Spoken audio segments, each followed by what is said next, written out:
Takk fyrir. Fundarstjóri, virðulegur fundarstjóri, utanríkisráðherra, rektor, aðrir gestir. Ég fagna því að fá tækifæri til þess að ávarpa þessa samkomu og mér finnst það gott tækifæri fyrir mig vegna þess að innan lagadeildar Háskólans á Akureyri er rekin sérstök námslína sem heitir heimskautaréttur og hún mitt í kennslu og rannsóknum fæst við nákvæmlega þau málefni sem að utanríkisráðherra nefndi hér, sem að fór vítt og breytt yfir sviðið og mér fannst svona að hún væri að lýsa því hvernig skrifborðið hjá henni líti út á morgnana þegar hún mætti í vinnuna, að það væru mörg verkefni og brýn til að leysa.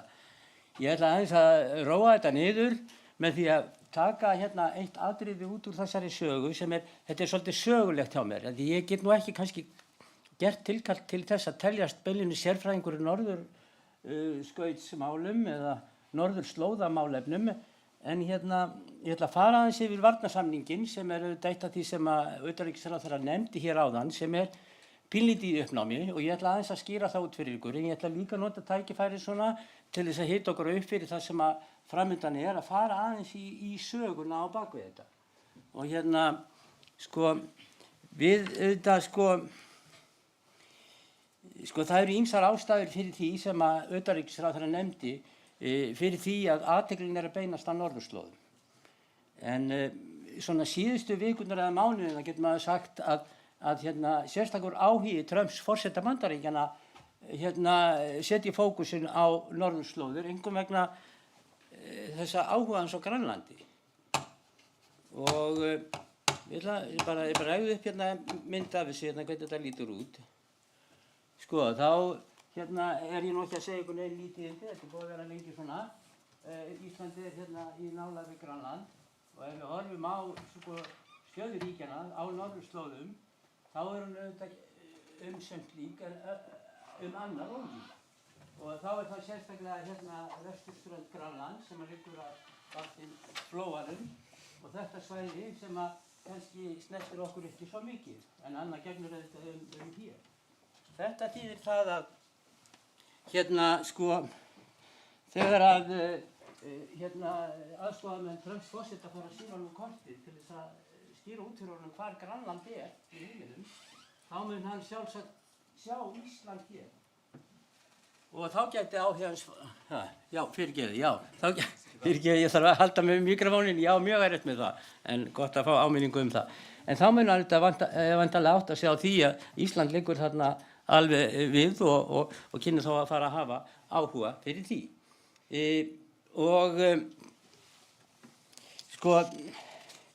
Það þó ekki alveg það sama vegna þess að maður getur vel ímyndað sér að öryggishagsmunir Bandaríkjanna séu meiri að þeir varðar Grænland heldur en Ísland. Við sjáum það bara á landakortinu að þetta miklu stærra svæði og þetta önnur svæði og nær Bandaríkjunum, ef út í það farið. En engu að síður þá nálægðin það mikil að það alveg rökrétt að gera ráð fyrir því að það verði metið með líkum hætti, en þó líka eitt annað atriði sem að freistar Bandaríkjaforseta og það eru auðlindir á Grænlandi. Þessar auðlindir höfum við ekki, við höfum sjálfbærar fiskveiðar og endurnýjanlega orku og bæði orðin sjálfbærni og endurnýjanlega orka eru bannorð í pólitískri orðabók Trumps forseta. Ég veit ekki hvort að það okkur gagnlegt, hann muni þá ekki fá áhuga á landinu eða þvert á móti þurfi að ná sér niður á því með einhverjum hætti að vera að dunda sér við svona málefni. Auðvitað má líka velta fyrir sér hvort alvara býr að baki þessum yfirlýsingum Trump. Þær eru auðvitað frá sjónarhóli alþjóðalaga eins og fram kom í máli ráðherrans hér áðan algjörlega með ólíkindum. Og þær eru bein ógn við þá skipan heimsmála sem komið var á í eftirmála síðari heimsstyrjaldarinnar eins og einnig kom fram. Og þetta ógn við þessa skipan, en auðvitað hefur það verið þannig í sögu heimsins að engin skipan heimsmála endanleg í sjálfu sér. En við sáum ekki fyrir að þetta yrði með svona snöggum hætti við valdatöku Trump síðara kjörtímabil hans. Ég ætla aðeins að fara aftur í söguna, það hernám Íslands. Það tengist líka málefnum norðurslóðir á sínum tíma. Þannig að þessi hugmynd áhuga ríkja á norðurslóðum ekki alveg ný, þó hún sé að stigmagnast þessar mundir. Það einfaldlega akkurat þessi sami áhugi á norðurslóðum sem leiddi til þess að Ísland var hernumið og Bandaríkjamenn komi hérna. Ég ætla aðeins að fara yfir þessa sögu. Sko, við höfum nefnilega tilhneigingu til að líta svo á að þetta valdabrölt Evrópuríkja, Bandaríkjanna og nú Rússa og Kínverja sé nýtt fyrirbæri, en það auðvitað ekki þannig, vegna þess að þetta hefur lengi verið við lýði og Íslandssagan sjálf hefur að geyma ýmsar heimildir áhuga ríkja í Evrópu á því svæði þar sem Ísland liggur og það beindist þá fyrst og fremst að fiskveiðum og hvalveiðum. Með öðrum orðum það tengist verslun og viðskiptum. Ef maður rekur sig í gegnum aldirnar þá staða Íslands sú að það hafði enga hernaðarlega þýðingu og það var af tæknilegum ástæðum. Menn höfðu þá áhuga á því að fara til Íslands og Íslandsmiða til að sækja sér fé og eiga viðskipti við Ísland. Síðan, og það eru þetta sögur af umsvifum Breta, Þjóðverja, Hollendinga, jafnvel Spánverja og einhverju leyti Tyrkja, sem við köllum Tyrkjaránið, en aflaust voru þeir að leita viðskiptatækifæra kannski í og með, það er að segja í þrælaverslun. En þannig að þetta kapphlaup stórvelda áhrif á norðurslóðum sem nú í gangi í þeim skilningi ekki alveg nýtt þó að það sé eins og ég áður sagði að stigmagnast. Og við þetta þekkjum líka söguna af því þegar menn voru að byrja að fara á Norðurpólinn í þessu, þetta var gert undir yfirskini vísinda og þess að kanna þessi lönd. En vitaskuld auðvitað sér maður á því þegar að fyrsta verkið þegar á Norðurpólinn komið að setja upp flagg ríkisins sem maður kemur frá, þá sér maður að í því felst statement að menn séu líka í og með að gæla fyrir þá hugmynd að leggja undir sig svæði utan sinna eigin landamæra. Þannig að Ísland var aldir ekki í alfaraleið, en svo breytist þetta við upphaf 20. aldarinnar þegar að fyrsta flugvélin var búin til og menn fóru að fljúga heimshornanna á milli og auðvitað voru flugvélarnir ekki jafn langdrægar eða hraðar eins og þeir eru núna, en engu að síður þá gjörbreyttu þeir heiminum vegna þess að það var hægt á tiltölulega stuttum tíma að ferðast langar vegalengdir. Og ein leiðin á milli Bandaríkjanna og Evrópu yfir Norður-Atlantshafið og þar kemur Ísland inn í myndina.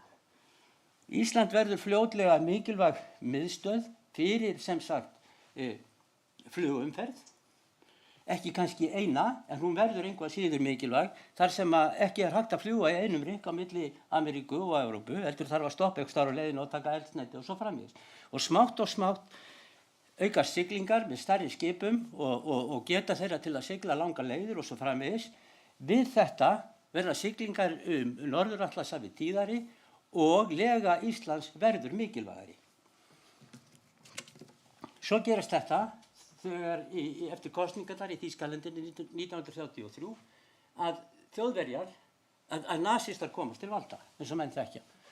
Og Þjóðverjar fara að gera sig líklega, menn sjá það fljótlega, þeir eru að fara að gera sig líklega til þess að fara í stríð.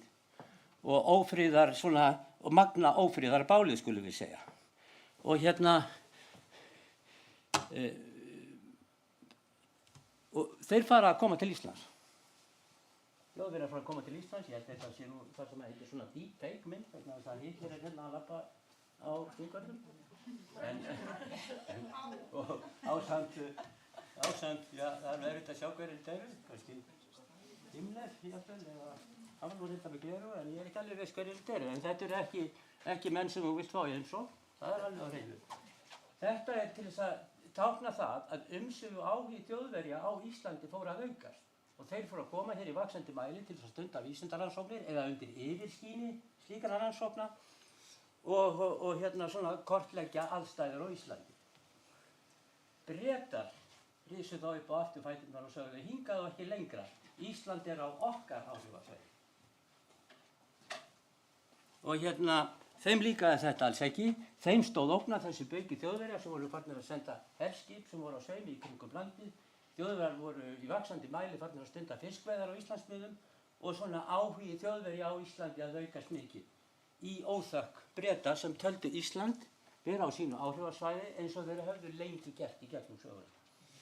Og þeir skeyttu ekkert það þó við værum hluti af danska konungsveldinu. Þannig að, hvað gerist svo? Jú, aðfaranótt 10. maí 1940 þá kom breski herinn til Íslands.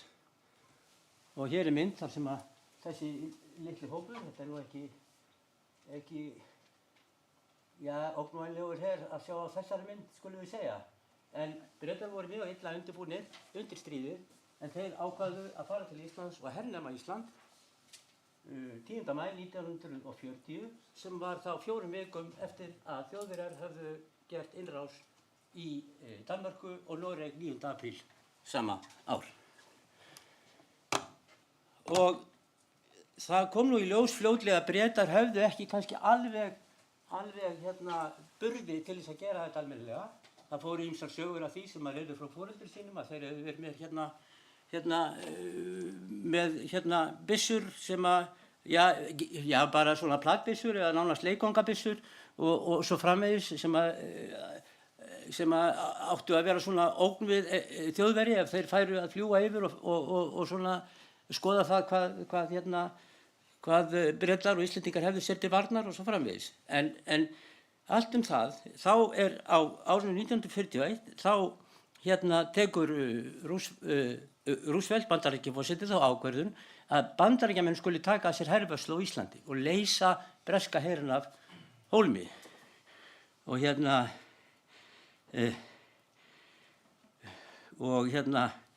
það hefur verið sungið það í íslensku dægurlagi, þá kom kaninn, þaninn, kommunista baninn og Magga í bragganum gladdist mjög. Allir þekkja þetta er nú góður slagari í góðum partíum. Og af því að hún var sorgmædd til að Bretinn hafði farið. Hún tók liðið sín á ný þegar kaninn kom. En það harðnaði á dalnum hjá henni þegar að bandaríski herinn fór aftur 1947 eftir stríð. En nota bene, þegar að Bandaríkjamenn koma fyrst, þá eru þeir hernámslið. Vegna þess að þeir taka við af Bretum sem hernámslið. En Íslendingar gerðu þetta sama ár samning við Bandaríkjamenn hervernd. Og þar með varð bandaríska hernámsliðið herverndarlið eða varnarlið eins og við höfum síðan kallað það. Varnarliðið í þessari mynd til 1947 þegar herinn fer á brott á grundvelli svokallaðs Keflavíkursamnings sem Íslendingar gerðu við Bandaríkjamenn að hann færi og það var 2 árum eftir að stríðinu lauk. Og þá fer að birtast þessi heimsmynd sem við búum við núna að NATO stofnað 1949 og Íslendingar eru stofnaðilar og 2 árum síðar varnarsamningur Íslands og Bandaríkjanna gerður. Og hann í beinu samhengi við NATO-samningin. Og ég ætla aðeins að bara fara yfir þetta af því að það var svolítið rætt þetta áðan og það skýrir af hverju þetta áhyggjuefni fyrir okkur. NATO-samning, 1. grein NATO-samningsins frá 1949, en þar kemur þetta fram. Aðilar takast á hendur, svo sem segir í sáttmála hinna Sameinuðu þjóða. Og þarna sjáum við það að þessi hugsun með stofnun NATO hluti af þessu heimskerfi sem var sett á fót í kjölfar stríðsins og tengist beinlínis stofnun Sameinuðu þjóðanna sem eru stofnuð til þess að ríki leiti friðsamlegra lausna á ágreiningsefnum sínum. Og eftir atvikum aðstoði við að byggja upp þá hluta heimsins sem að höllum fæti standa. Leysa hvers konar milliríkja deilumál sem þeir kunna að lenda í á friðsamlegan hátt þannig að alþjóðafriði, öryggi, réttlæti sé stofnað í hættu og svo framvegis. Síðan kemur 5. greinin sem var til umræðu áðan og hún orðið svona. Kjarni hennar sá að ríkin eru sammála að vopnuð árás á eitt þeirra sé árás á þau öll og þannig eigi viðbrögðin að vera. Og ef við fórum að líta til yfirlýsinga Trumps í þessu ljósi þá sér maður hvað þær eru algjörlega á skjön við þá megin hugsun sem hér birtist í þessum sáttmálum. Og Bandaríkjamenn voru stofnaðilar að þessu og hefa verið forysturíki fyrir NATO alveg frá stríðslokum eða frá því að NATO var stofnað 1949. Í kjölfarið kemur svo varnarsamningurinn og þá sjáum við það á þessu ákvæði hérna, ég hef ekki tíma til þess að fara að lesa þetta allt, að þá sjáum við það er beint samhengi á milli NATO annars vegar og varnarsamningsins hins vegar. Það er að segja, maður hefur svolítið svona verið alin upp í þeirri hugsun að stoðir varna á Íslandi væru tvær, alveg óháðar einhvern veginn. Það væri annars vegar sko NATO-aðildin og svo hins vegar varnarsamningur Bandaríkjanna sem að veri gerður á einhverjum forsendum það að við værum eitthvað sérstaklega kærir Bandaríkjunum umfram aðrar þjóðir. Væri svo miklir vinir okkar og svo framvegis. Og ég ætla ekki að gera lítið úr því að það geti ekki verið rétt. En raunveruleikinn sá í lagalegu tilliti að þetta hangir saman og eitt og sama systemi. Það er að segja Bandaríkjamenn eru með varnarsamningnum að axla skuldbindingar sínar gagnvart Íslandi með þeim samningi. Ef að NATO fer í skrúfuna, þá fer þessi varnarsamningur líka í skrúfuna, nema það sé þá þannig að Bandaríkjamenn lítur svo á að þessi samningur sé eitt og NATO allt annað. En vonandi gerist þetta ekki og sjálfur hef ég ekki trú á því að þetta muni gerast. En vissulega eru þessar yfirlýsingar Trumps NATO-samninginu það hann sé ekki viss hann ætla að stalda við þetta, meðal annars vegna þess að hann þykja framlög annarra NATO-ríkja ónóg og gerir gröfu það að aðildarríki NATO eyði meira fé í varnarmál sín og setur þar fram hugmyndum 5% af vergri landsframleiðslu sem engin smátala ef maður fyrir að reikna það og það svo sem heldur ekki neitt sérstakt sem bendir til þess á þessu stigi nema utanríkisráðherra viti betur að Íslendingar séu undanþegnir þessari fjárkröfu. Það kannski kemur í ljós síðar að svo er. En sem sagt stuttumáli, síðan hefur varnarsamningurinn verið svona meginstoð í okkar varnarkerfi, þar til 2006, en þá George Bush yngri, hann dregur herinn frá Íslandi. Þannig að það það sem gerist þar og þegar maður les þann samning, það svona skilasamningur, þá stendur í honum alveg skýrum stöfum að ástæðan fyrir þessi sé breytt heimsmynd. Þá eru Ameríkanar ekki með hugan við norðurslóðir að það eigi eftir að verða þeim svona mikilvægt. Heldur voru þeir í svokölluðu stríði við hryðjuverk í Miðausturlöndum og fókus þeirra var þar. Og það svona, myndi ég ætla að væri megin ástæðan fyrir því að þeir sáu Ísland ekki sem sérstaklega mikilvægt atriði í svona sínum öryggismálum og legu þess þarna á norðurslóðum. Þetta endist ekki lengi vegna þess að 10 árum síðar þá gerður samningur við Bandaríkjamenn sem upptaktur af samningi sem frá 2017 sem að skýrlega ber með sér, myndi ég ætla, nema ég sé að miðstúlka samningin, að Bandaríkjamenn hafi í hyggju að auka aftur umsvif sín á Íslandi. Og vonandi það þá gert í friði við Íslendinga og samkvæmt lögum eins og ráðherra lagði áherslu hér á áðan. En þetta svona myndin sem að mér fannst að gæti verið gagnleg fyrir svona áframhaldandi umræðu þetta efni. Í stórum dráttum svona hvernig saga þessa, hvað ég var að segja, þessara ráðstafana sem að Ísland hafa gert eða til í varnar- og öryggismálum. Auðvitað hefur þessi háttsemi Trumps forseta kallað á að nú eru Íslendingar svona kannski óvissir sinn hag í þessum málaflokki sem eðlilegt og það hefur auðvitað fært fókusinn yfir á Evrópu og Evrópusambandið og hvort að þeir væru heppilegri ferðafélagi lendur alþjóða stjórnmálana frekar heldur en Bandaríkin. Þetta risastórt mál í íslensku samhengi vegna þess að áhrif Bandaríkjamanna í gegnum herinn og allt þetta og okkur tengst við Bandaríkin hafa verið gríðarlega mikil. Lengst af keyptu þeir mest af okkar fiskafurðum, það hefur reyndar breyst og það hefur færst til Evrópu.